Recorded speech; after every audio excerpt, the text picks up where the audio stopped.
안녕하십니까. 선순환 시대 오경 인사드리겠습니다. 오늘은 도덕경 29장 천보경 29제 글을 해석해 보도록 하겠습니다. 도덕경 29장 그 소 제목을 억지로 하지 마라 라는 걸 달아봤습니다. 장욕 취하 하이위지 오견 기부득이 천하를 취하려면 무엇인가 하겠지만 나는 그것이 어쩔 수 없다는 것을 안다. 천하신기 불가위야. 천하는 신령스러운 그릇이라 인위적으로 시행하면 안 된다. 위자 폐지 집자 실지 인위적으로 행하는 자는 그르치게 되고 붙잡으려 하는 자는 놓치게 된다. 고물 혹행 혹수 혹허 혹치 그러므로 사물은 때로는 가기도 하고 때로는 따르기도 하고 때로는 흐느끼기도 하고 때로는 부추기기도 한다. 혹강 혹리 혹자 혹휴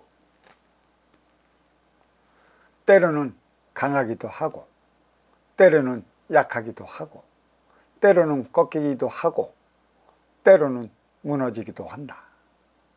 시성인 거심 거사 겉에 이 때문에 성인은 지나침을 멀리하고 사치를 멀리하고 교만함을 멀리한다. 자, 이에 대한 그 강의는 일단 천부경 그 29번째 글자를 해석한 다음에 들어가 보도록 하겠습니다. 천부경은 그 하면 할수록 처음부터 끝까지 한 번 정도는 알아야 되고 외워두면 더더욱 좋기 때문에 천부경은 계속 외우면서 그 천상, 뿌리, 청기의 본성, 몸통, 지중의 본질, 또 인기, 가지의 본연, 지금은 몸통, 지중의 본질 해석해 나가는 데 있어 갖고 일시무실서부터 들어가 보겠습니다. 그 천상, 뿌리의 본성, 여기는 제가 이제 소 제목은 천은 일이, 지는 이, 이는 삼이. 그러니까 무국의 절대적인 차원이에요. 최고 일이가 있는 것이죠. 일시무시일, 석상극 무진본, 천일일, 치일리, 인일삼. 여기까지가 천상, 뿌리의 본성 20자로 이렇게 구성이 되어 있고, 또 일시무시일은 도덕경과 비견해 보면 도가도 비당도, 명어명 비당명, 유명무명의 차원이라 얘기할 수 있어요. 석상극 무진본은 무국, 태국, 삼태국, 천지인의 근본을 밝힌 것입니다. 그리고 천일일, 지일이, 인일삼, 여기에서 천이삼, 지이삼, 인이삼이 내려왔죠. 몸통, 지중의 본질을 만들어 놓은 것이죠. 그게 바로 삼라만상인 것입니다. 그래, 천일일, 지일이, 인일삼은 천기 일차원. 그러니까 천일일은 절대성이고 지일리는 상대성이며 인일삼은 인간성이다. 근데 천기는 무국이기 때문에 절대 상대 인간성 자체가 없어요. 왜 그러면 이렇게 정해놨나? 천일일에서 천이삼의 절대성을 낳기 때문에 내가 절대성이라고 얘기를 한 거고, 또 지일이에서 상대성 지삼을 낳기 때문에 상대성이라 얘기를 한 것이고, 또 인일삼에서 인이삼 인간성을 낳기 때문에 제가 인간성이라 이렇게 명명했습니다. 그리고 지중 몸통의 본질, 이 소 제목을 나를 위한 시대에서 너를 위한 시대로 일적시거 무게화삼 천이삼 치이삼 인이삼 대삼암육생 789운 여기까지가 26자로 구성되어 있고, 또 일적시거 무게화삼은 공에서 9차원까지 보이지 않는 3차원 궤도 안에 아니면 3차원 상자 안에 넣어두었다. 그래서 삼라만상이 형성이 된 것이다. 그래서 여기는 진짜 천이삼은 절대성, 지삼은 상대성, 인이삼은 인간성, 대삼암육생 789운이라. 그래서 육생을 중앙에 두고 대삼암은 그 선천적 육생, 또 789운은 후천적 인생, 내가 만들어나는 인기와 인기끼리 하나 되어 살아가는 게 후천적 인생. 그 선천적 육생은 뭐냐? 인기가 아직까지 그 주관적인 삶을 살아가기 이전에 필요한 게 육생량이라. 그래서 이때는 살짝 인기가 인육에 기대어 있을 때, 그래서 그 육생을 살아가는 것이고, 그 인기가 본연을 찾았다 하면 이제는 인생을 살아가는 것이죠. 자, 천부경 80한자 중에 2장 지중 몸통의 본질은 일적시거 무게화삼으로 시작하여 천이삼, 지이삼, 인이삼, 대삼암육생 789운까지 26자로 끝나고 1장 천상 뿌리의 본성 20자와 합하여 모두 46자로 구성되어 있습니다. 지중 몸통의 본질은 2차원의 직이 삼라만상을 그린 것이고, 공에서 9차원, 즉 10개의 차원까지 보이지 않는 궤에 안착시켜 완전한 3차원을 형성했다는 것입니다.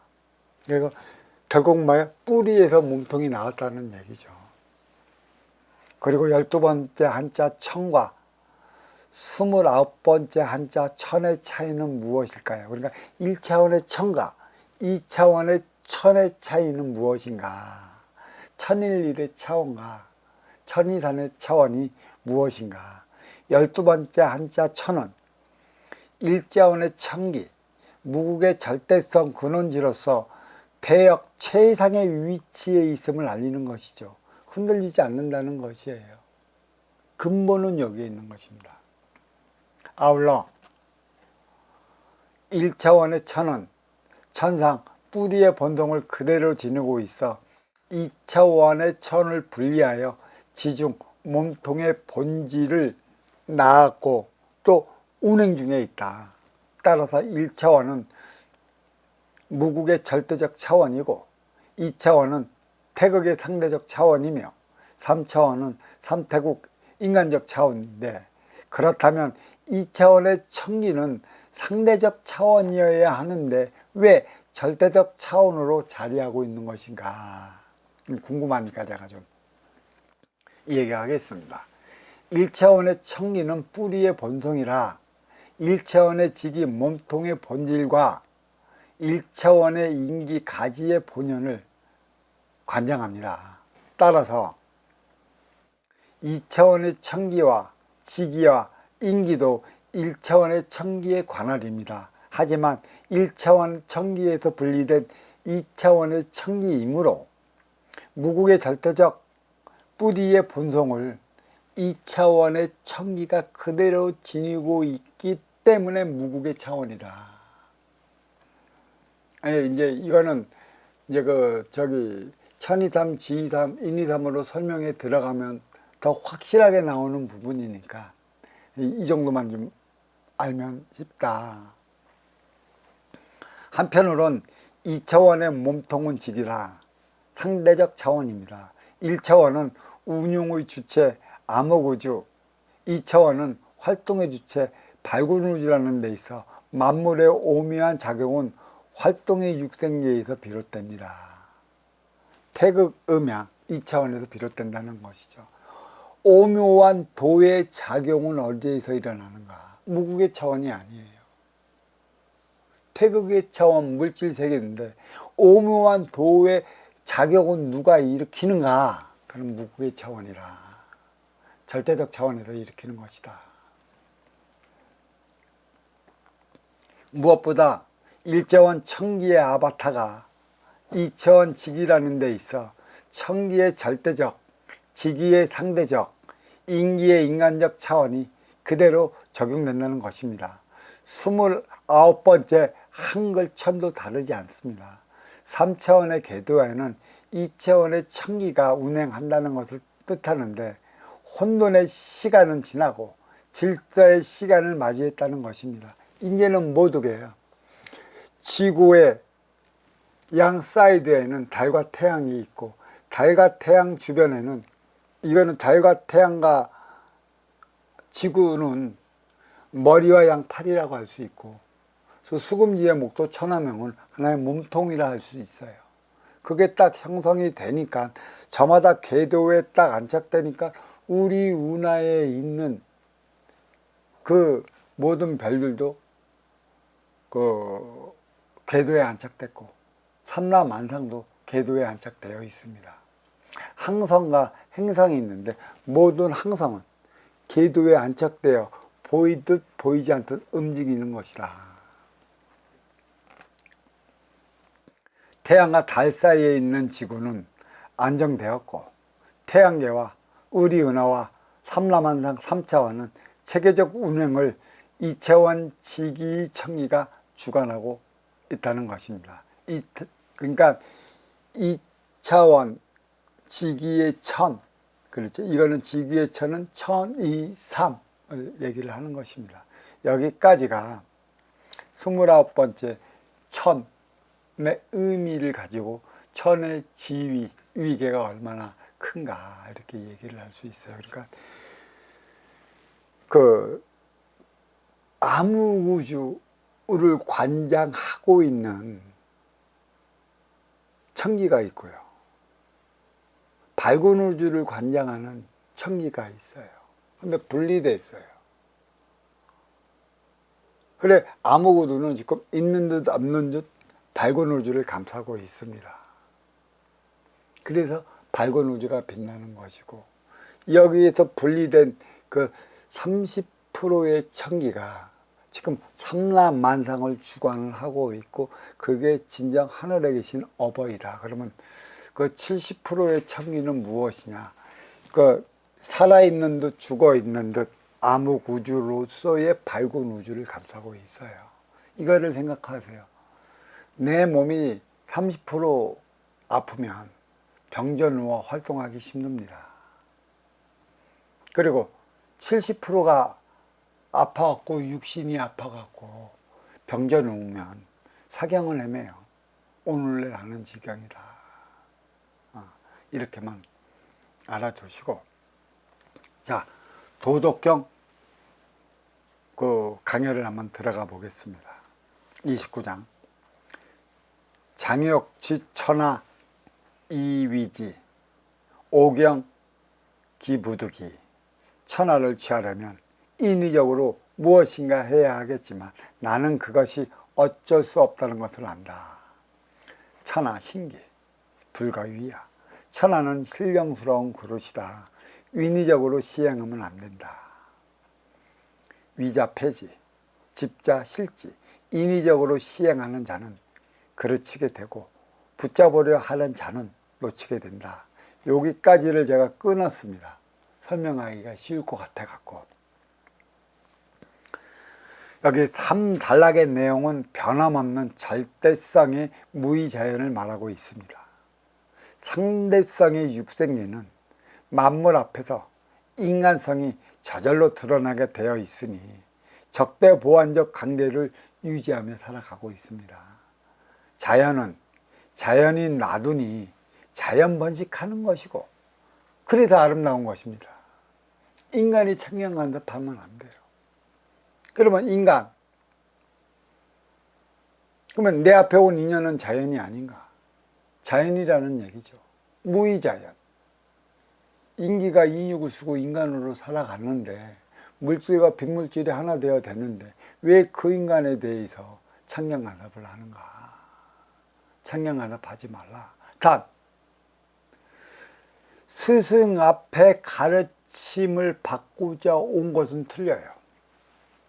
때로는 공부에 맥을 못 잡는다던가 엉뚱한 짓을 한다던가 할 경우에는 스승님은 그게 창량간섭이 아닙니다. 가르침이 들어가는 것이죠.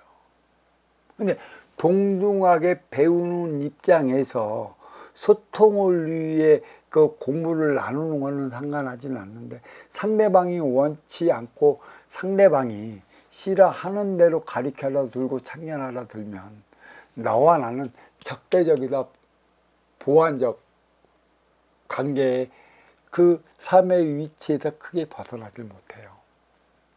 그게 안타까운 것이죠. 창녕간섭하지 마라. 대자연도 인간이 창녕간섭하면 완전히 망쳐놓지 않습니까? 인간이 자연 속으로 들어가면 그 자연은 망가져요. 그만큼 자연과 함께 더불어 살아갈 수 있는 자라면 모를까, 그러한 자가 없다라는 것이죠. 그리고 인간도매 마찬가지예요. 진짜 스승으로서 공부할 때 너의 삶의 방향을 가리켜 주십소서 하고 무릎 꿇어 왔는데 그 행위를 다하지 못하고 다른 쪽으로 나간다. 스승은 온갖 방편을 써가며 가리켜 깨우쳐 주기 위한 행위를 하는 것이죠. 그걸 잘 읽어내야 돼요, 제자들은. 왜 저러실까? 이유가 있어. 그 이유를 내 생각으로 가지고 공부에 든다. 그거는 네 생각이지 스승님의 상대적 가르침이 아니다. 좀 알아야 하는 것이죠. 네. 자연은 자연이 놔두니 자연번식하는 것이고, 그래서 아름다운 것입니다. 아름다운 건 있어야 할 자리에 스스로 저마다의 일을 다하는 것에 있으니 인위적으로 개입해서는 자연재해만 초래할 뿐입니다. 어찌 재해가 자연에서만 일어나겠습니까? 함께 살아가는 데 있어서 돕겠다는 명분으로 남의 일에 참견이나 해대고 간섭이나 해대면 그로 인해 튀는 물동 누구의 책임이겠습니까? 부메랑 맞을 것이고 분명 인재가 일어날 것인데, 이게 바로 그 대가로 받는 표적입니다. 이렇듯 자연이든 인간이든 인위적 행위는 내 욕심에서 기인하는 것이니 너나 나나 좋을 일이 어디에 있겠습니까?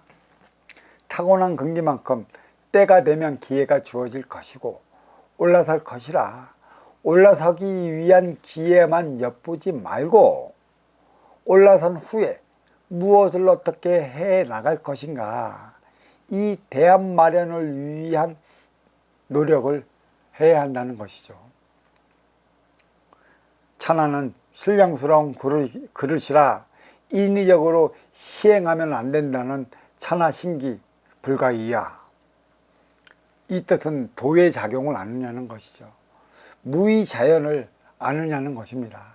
하나같이 자기 욕심 채우러 들기에 육생의 범위를 넘지 못한다는 것입니다.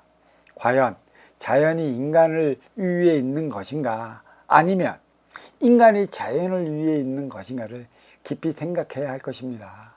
상대적, 상호적, 상대성이 발생하는 이유가 여기에서 찾아볼 수 있고, 특히 어떻게 할 것인가, 어떻게 쓸 것인가, 이는 내 목이지 너의 목이 아니라는 것이죠.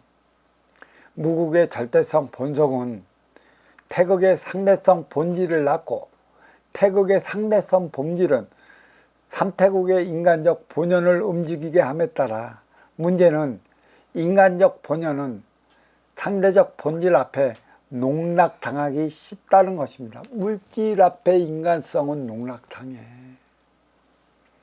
이게 나의 주체, 인기의 주체를 잃지 말라라는 얘기죠.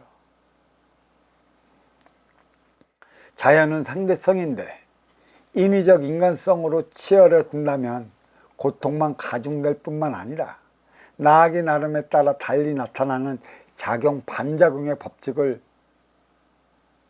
반드시 습지해야 하는 것입니다. 억지로는 육생량 앞에 자기 욕심을 드러내며 하는 행위라 인간성, 여실히 드러나는 것이죠. 본성, 본질, 본연이 뜻하는 바가 무엇일까요?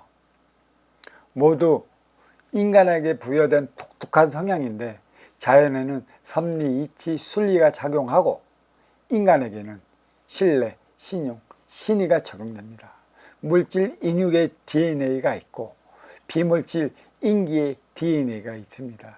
리듬은 둘로 움직이는 것 같지만 일정한 비율에 맞춰 하나로 움직이고 하나로 움직일 때만이 나는 타고난 만큼의 모든 행위가 일사천리로 풀려진다. 인육 따로 인기 따로 놀아나면 그에 따른 표적이 들어갈 터이라 일사천리 대신에 우환 또 많은 송사에 시말리게 된다는 것이죠. 그리고 인기가 인육에 맞춰 움직이는 것일까요?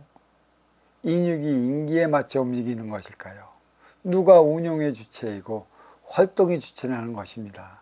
장단과 선율이 하나의 리듬인 만치 어울려야 하는 것이고 인간과 인간도 하나의 삶을 살아가는 만치 하나로 어울려야 하는 것인데 인위적 행위가 들어가면 무너질 수밖에 없습니다. 여기서 인위적 행위란 심의 논리예요. 그 관료주의, 권위의식, 내가 누군데 하는 거. 하물며 자연도 인간에게 간섭하지 않는데 인간이 인간에게 간섭하면 어찌 되겠습니까? 인위적으로 시행하는 자는 그르치게 된다는 위자 폐지, 붙잡으려 하는 자는 놓치게 된다는 집자 실치, 정확하게 선순환의 법도를 명시해 놨습니다. 인위적 법도와 자연의 법도에 대해서 말입니다. 자, 그 다음에 두 번째 장으로 잘라놓은 것으로 들어가겠습니다. 고물 혹행혹수, 혹허 혹치. 그러므로 사물은 때로는 가기도 하고 때로는 따르기도 하고 때로는 흐느끼기도 하고 때로는 부추기기도 한다. 혹항 혹리, 혹자 혹효. 때로는 강하기도 하고 때로는 약하기도 하고 때로는 꺾이기도 하고 때로는 무너지기도 한다. 시성인 것임, 거사, 겉에. 이 때문에 성인은 지나침을 멀리하고 사치를 멀리하고 교만함을 멀리한다. 여기도 제가 설명하고 강의하기 좋게끔 하기 위해 세 강으로 나뉘어 봤습니다. 걷지도 못하는데 뛰기부터 한다면 절름말이 삶을 살아야 할 것이라 모진 삶은 자신의 모순을 바로 보지 못하는 데에서 시작되고 있습니다. 삶의 기초는 나를 위해 살아가는 육생 시절에 닦는 것이고 행위는 너를 위해 살아가는 인생 시절에 하는 것입니다. 그러므로 사물은 때로는 가기도 하고 때로는 따르기도 한다는 고물 혹행 혹수, 때로는 흐느끼기도 하고 때로는 부추기기도 한다는 혹허 혹치, 돌고 도는 게 운이라는 것입니다. 금기만큼 주어지는 것이니 우상을 숭배하지 말고 기복에 매달리지 말라는 것입니다. 어려워진 이유가 어디에 있겠냐는 것입니다. 내 앞의 인연과 하나 되어 살아가지 못한 대가로 받는 표적이라 원인은 나에게 있는 것이지 너에게 있지 않고 신에게도 있지 않습니다. 그리고 육생량이 따르기도 하고 가기도 한다는 건 있을 때 귀한 줄 알아야 그 쓰임을 다하게 된다는 것입니다. 지금 내가 가지고 있다고 해서 항상 있을 것이라는 오만한 생각은 더 빨리 고통을 자초하게 된다는 것이죠. 때로는 강하기도 하고 때로는 약하기도 하다는 혹항혹리, 때로는 꺾이기도 하고 때로는 무너지기도 한다는 혹자 혹효. 인간의 삶이란 이렇다는 것입니다. 실수는 부족한 걸 드러내기 위해 하는 것처럼 오류는 잘못하고 있는 게 무엇인지 알리기 위해 버리는 것입니다. 고통은 견딜 수 있는 만큼 내리듯이 어려움도 이겨낼 수 있는 만큼 내리는 것입니다. 내린다는 것은 표적을 얘기를 하고 있어요. 꺾일 때 앞으로 나아가는 법을 알기 위해 노력하듯이 무너지면 무너지지 않기 위한 노력을 하게 되는 것입니다. 들숨, 날숨이 생명이 살아있음을 알리는 신호이기도 한 것입니다. 흐느낄 때가 언제인가요? 자신을 부추길 때는 또 언제인가요? 쉰다는 건 에너지를 충전하는 것이요, 활동한다는 건 먹고 살기 위한 방편인 것이고 업싸움의 영역을 넓히기도 하는 것입니다. 치우친 행위를 왜 하는 것일까요? 물론 알고 하는 이가 얼마나 될까만 바른 행위를 찾아내기 위해 하는 게 치우친 행위라는 것입니다. 그렇다면 바른 행위를 얼마나 알고 있을까요? 육생을 모르면, 인생을 모르듯이 육생량을 모르면 정신량에 대해 모르는 것입니다. 무너진 너의 모습을 보고 잘못 뛰어나가는 내 모습을 찾게 되는 것이라. 걸음은 오름을 만들어내지만 오름만으론 걸음을 찾아내지 못합니다.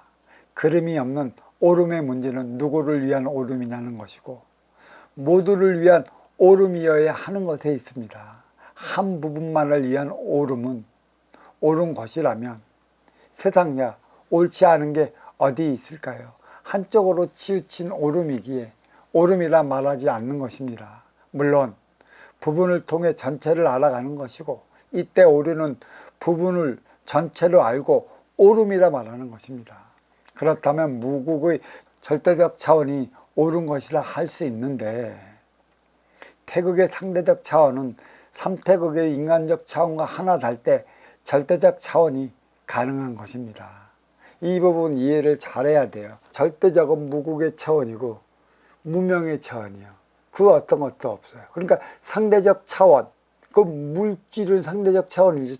태극, 상대적인 것은 그 뭐가 있어요? 사와 정이 섞여져 있는 것이죠. 옳음과 그름이 섞여져 있는 것이에요. 그 이 물질 앞에만 서면 인간은 이 인간적인 인간성을 드러내는 것이죠. 하지만 이 쓰임을 다할 때 먼저 주고 후회 받는 선순환 행위를 다할 때는 인간의 그 인간적인 행위로 말미암아 상대적 차원은 절대적 차원 무국으로 돌아간다. 그 뜻을 얘기를 하고 있어요. 그게 바로 무엇이냐? 원시반본을 뜻하는 것입니다. 상대성과 인간성이 부합되면 무라일체라 너를 위해 살아가는 무의자연이 되는 것입니다. 이 때문에 성인은 지나침을 멀리하고 사치를 멀리하고 교만함을 멀리한다는 시성인 거심, 거사, 겉에 너를 위해 살아간다면 있을 수도 없는 일입니다. 자, 여기까지가 도덕경 29장에 대한 강해를 마쳤고 또 여기 도덕경 29장과 선무경 그 29번째 자를 다시 한번 말씀드리겠습니다. 천무경 80안자 중에 2장 지중 몸통의 본질은 일적 식겁 무게와 삼으로 시작하여 천이삼, 치이삼, 일이삼, 대삼합육생 7, 8, 9 운까지 26자로 끝나고 1장 천상 뿌리의 본성 20자와 합하여 46자로 구성되었습니다. 무엇보다 지중 몸통의 본질은 2차원의 직이 삼라만상을 그린 것이며 공에서 9차원까지 보이지 않는 괴에 안착시켜 완전한 3차원을 형성했습니다. 그리고 12번째 한자 천, 여기는 천일일, 29번째 한자 천, 여기는 천이삼. 이 차이는 무엇일까요?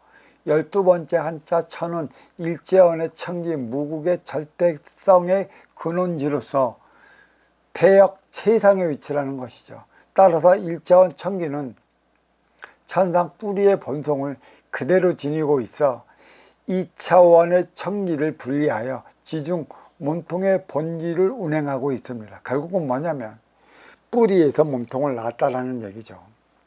아울러 1차원은 무극의 절대적 차원이고 2차원은 태극의 상대적 차원이며 3차원은 삼태극의 인간적 차원인데, 그렇다면 2차원의 천기는 분명 상대적 차원이어야 하는데 절대적 차원으로 자리한 이유가 어디에 있습니까?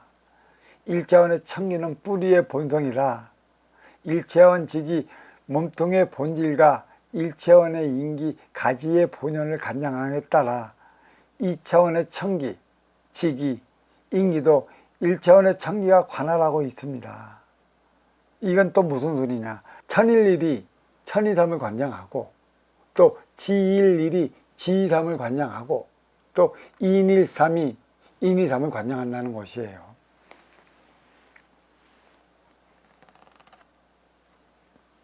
그래서 그 1차원 천기에서 분리된 2차원 천기는 무국의 절대적 차원이라 뿌리의 본성을 그대로 지니고 있다는 데 있어 그게 바로 무엇이냐? 무국의 차원이라는 것입니다. 한편으로 2차원은 몸통의 직이라서 상대적 차원입니다. 1차원 운용주체는 암흑우주고 2차원은 활동주체 발곤우주라서 만물의 오묘한 작용이 이 삼라만상 2차원에서 일어납니다. 모든 작용은 삼라만상에서 다 일어나는 것이죠. 무엇보다 1차원 천기의 아바타가 2차원 지기의 천기라는 데 있어 천기는 절대적, 지기는 상대적, 인기는 인간적 차원으로 그대로 투영되었다는 것입니다. 29번째 한글천도 다르지 않습니다. 삼라만상 3차원의 궤도는 2차원의 천기가 운행한다는 것을 뜻합니다. 혼돈의 시간은 지나고 질서의 시간을 맞이했다는 것입니다.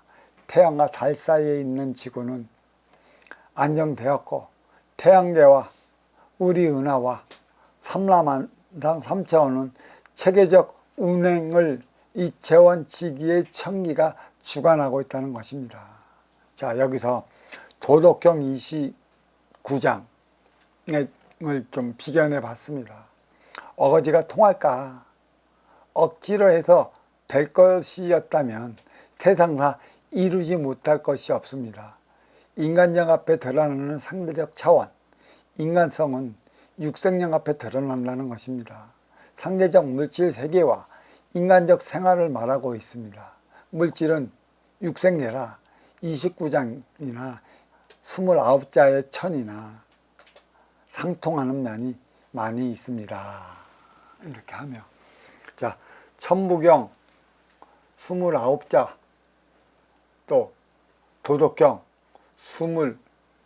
29장에 대한 그 강의를 여기서 마치도록 하겠습니다. 자, 감사합니다.